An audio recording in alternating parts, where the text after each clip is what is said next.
রোহিত আর সৌম্য খুব ছোটবেলাকার বন্ধু। দুজনেই সিনেমা পাগল, তাই দুজনে মিলেই ঠিক করেছে তারা একটা সিনেমা বানাবে। ডিরেক্টর হবে রোহিত আর ক্যামেরা চালাবে সৌম্য। কিন্তু কোন বিষয়ে সিনেমা হবে সেটা ভাবতে ভাবতেই ওদের অনেক সময় চলে যাচ্ছিল। হঠাৎ একদিন সৌম্যই দিল আইডিয়াটা, ভূতের সিনেমা করবে ওরা। কিন্তু তাতেও ঝামেলা। দেখ সৌম্য, আমি পরিষ্কার বলছি, ভূত ভূত আমি বিশ্বাস করি না। আর যেটা আমি বিশ্বাস করি না সেটা নিয়ে আমি সিনেমা বানাতে পারবো না। ওহো, আরে তুই বিশ্বাস না করলেও অনেক মানুষ তো করে, আর এখন ভূতের গল্পই চলছে মার্কেটে। তাছাড়া ভূতের সিনেমায় অনেক খরচ, মেকআপ করাতে হবে, স্টান্ট করাতে হবে, ওই রকম আলো আঁধারি লাইট করতে হবে। এত খরচ কিভাবে করবি? তার মধ্যে এতজন অভিনেতা। তারপর শোন, আমার একটা বুদ্ধি আছে। আমার এক বন্ধু আছে গ্রামে, ছোট থেকেই জোগাড়ু ছেলে, হবে না বলে কোনো শব্দ নেই ওর ডিকশনারিতে। তা তোর সেই জুগাড়ু বন্ধু কি টাকা দেবে? টাকা দেবে না, কিন্তু সহজে আমাদের অভিনেতা জোগাড় করে দিতে পারে। ওর কাছে ঠিক কিছু একটা আইডিয়া পাওয়া যাবে, চল না। অগত্যা দুই বন্ধু মিলে বেরিয়ে পড়ল জুগারু বন্ধু অর্থাৎ মহেশের সাথে দেখা করতে নিশ্চিন্তপুর গ্রামে। আরে ভাই ভাই ভাই, গ্রামের বন্ধুকে এতদিন পরে মনে পড়লো তাহলে? হ্যাঁ, আরে মনে তো ছিলই, কিন্তু আসার সময় হয়ে উঠছিল না রে। একটা সমস্যায় পড়েই তোর কথা মনে পড়লো। তাই বলি, হঠাৎ করে আমার খোঁজ কেন? আচ্ছা বল বল, কি সমস্যা বল। সৌম্য আর রোহিত মিলে তারপর সব কথা খুলে বলল মহেশকে। আর সব শুনে মহেশ তো হেসেই কুটোপাতি।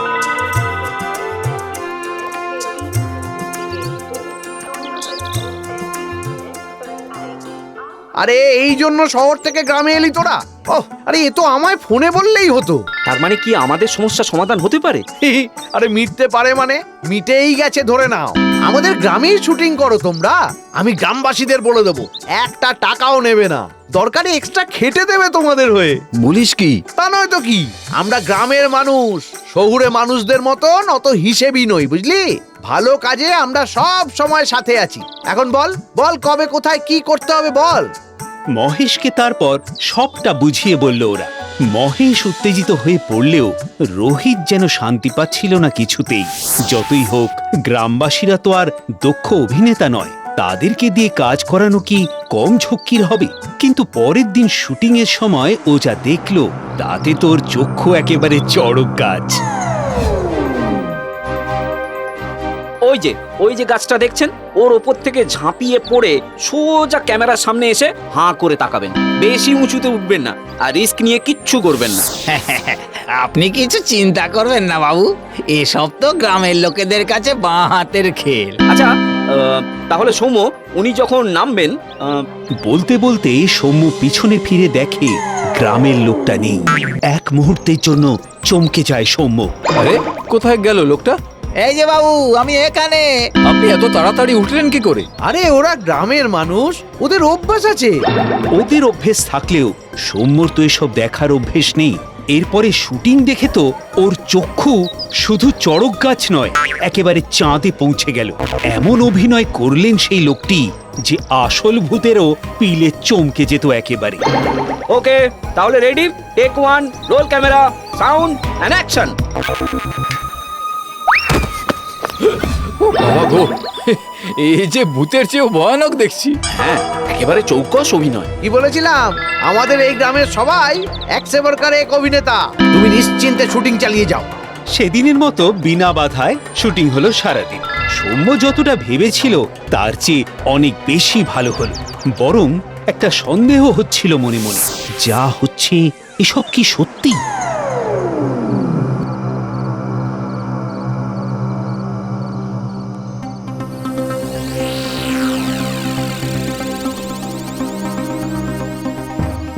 তোর একটু অদ্ভুত লাগছে না রোহিত? কেউ কিচ্ছু জানতো না, ক্যামেরার সামনে আসেনি, কেউ অভিনয় করেনি আগে, অথচ কি নির্দ্বিধায় করে ফেললো সবাই। আরে অদ্ভুত লাগার কি আছে? তো সবেতেই শুধু সন্দেহ। এটাই তো চেয়েছিলাম আমরা, সিনেমা পুরো হিট। কে জানে, আমার কেমন যেন ভুতুড়ে ভুতুড়ে লাগছে। তুই যা ভীতু, রাতে চাঁদ উঠলেও তুই ভয় পেয়ে যাস। আসলে ভূত নয়, গ্রামবাসীরা প্রথমবার চান্স পেয়ে প্রাণ ভরে অভিনয় করছে।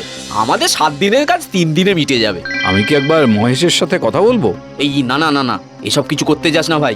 এত কম খরচে কোথাও এত ভালো অভিনয় পাবো না। শুটিংটা শেষ হোক আগে, তারপর যা জিজ্ঞাসা আছে করিস। যা এখন একটু রেস্ট নিয়ে নে, কাল কিন্তু সবচেয়ে বড় সিন। রোহিতকে কিছু বোঝাতে পারল না সৌম্য। রোহিত ভূত পিশাচে বিশ্বাস করে না বলেই হয়তো তেমন গুরুত্ব দিচ্ছে না ব্যাপারটাকে, কিন্তু সৌম্য তো বিশ্বাস করে। আর মানুষের দ্বারা যে এমন করা সম্ভব নয় এ কথা ভালোভাবেই টের পাচ্ছিল ও। আর সেটা যে অমূলক নয় তা বোঝা গেল পরের দুদিনের শুটিংয়ে।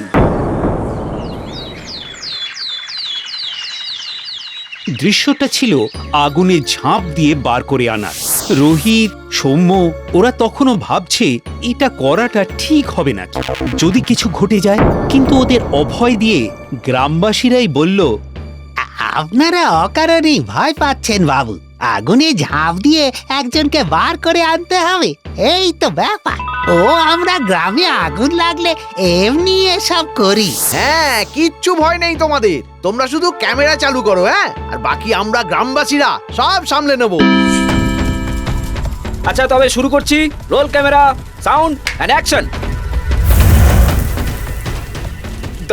দারুণ ফাটিয়ে দিয়েছেন একেবারে। কিন্তু আগুনে পুড়লেন অথচ আপনার একটুও শরীর জ্বলল না। ও আমাদের কত এমন জ্বলে পুড়ে যায়, আমাদের কিছু হবে না বাবু।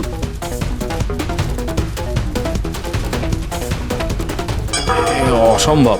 আমি তোকে বলেছিলাম না রোহিত, এই নিশ্চয়ই ভুতুড়ে কাণ্ড। আবার শুরু করলি তুই? আরে হাত পা পুড়লে তো আমরাও নিজেরাও দেখতে পেতাম, কিছুই তো হয়নি। খামোকা ভয় পাচ্ছিস তুই। হ্যাঁ, আমার এসব ঠিক লাগছে না রোহিত। এরা নিশ্চয়ই অশরীরী। ভাব তাহলে, তো শুটিং করতে গিয়ে এই অবস্থা। একবার সিনেমাটা রিলিজ করলে মানুষ যখন দেখবে তখন ওদের কি অবস্থা হবে ভাব। একের পর এক ঘটনায় চমকে যাচ্ছিল সৌম্য। ও পরিষ্কার বুঝতে পারছিল যাই হোক না কেন মানুষের দ্বারা এসব করা অসম্ভব। অশরীরী আত্মা ছাড়া এ কাজ সম্ভব নয়। কিন্তু রোহিত তখন সিনেমার নেশায় মশগুল। ওকে বলেও কোনো লাভ হলো না, তাছাড়া প্রমাণও ছিল না সৌম্যর কাছে।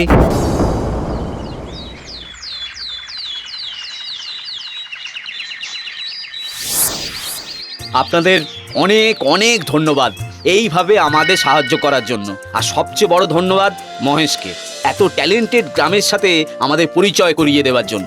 বাবু, মানুষের পাশে ভূত থাকবে না তো আর কে থাকবে বলুন? মানে এই মানে মানে আরে ও বলতে চাইছে যে মাঝে মাঝে মানুষের পাশে ভূতেরাও তো থেকে যায়, আর আমরা তো সবাই মানুষ। ঠিকই। আপনারা তো দেখছি এখনো চরিত্র থেকে বেরোতেই পারেননি। হ্যাঁ, আর বোধহয় পারবেও না কোনোদিন। হ্যাঁ, আজ আসি। রিলিজ হলে গ্রামে এসে সবাইকে দেখাবো আমরা।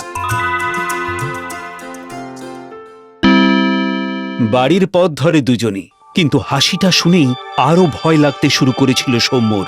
তুই দেখলি হাসিটা? আমি বলছি রোহিত, এরা মানুষ নয়, এরা ভূত। সোমো, বয়স অনেক হয়েছে, এবার এসবে বিশ্বাস করা বন্ধ কর। আর নইলে চল আরেকবার পরীক্ষা করে আসি। আরে কোথায় গেল সবাই? দেখলি, আমি তোকে বলছিলাম না এরা মানুষ নয়। এত তাড়াতাড়ি হাওয়া হয়ে যাওয়া যায় নাকি?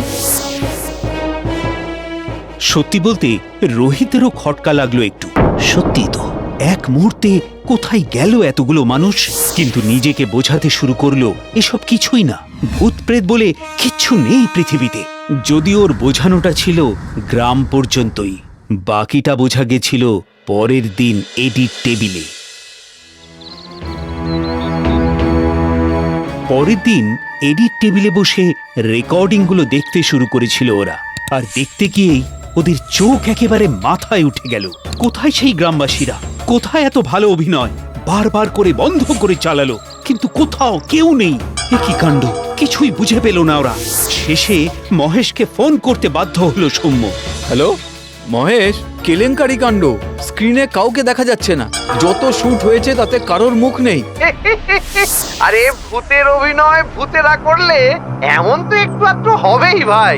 হ্যাঁ, তার মানে ছোটবেলার বন্ধু হিসেবে তোর সাথে অনেক দিন পর একটু মজা করলাম আমরা। গোটা গ্রামের সবাই তো মরেই গেছি কবে। তারপর তুই যখন এলি তখন মনে হলো মানুষ রূপ নিয়ে একটু ভেলকি দেখিয়ে যাই নিজেদের। কি বলছিস মহেশ? তোরা সবাই মানে হ্যাঁ, আমরা সবাই ভূত।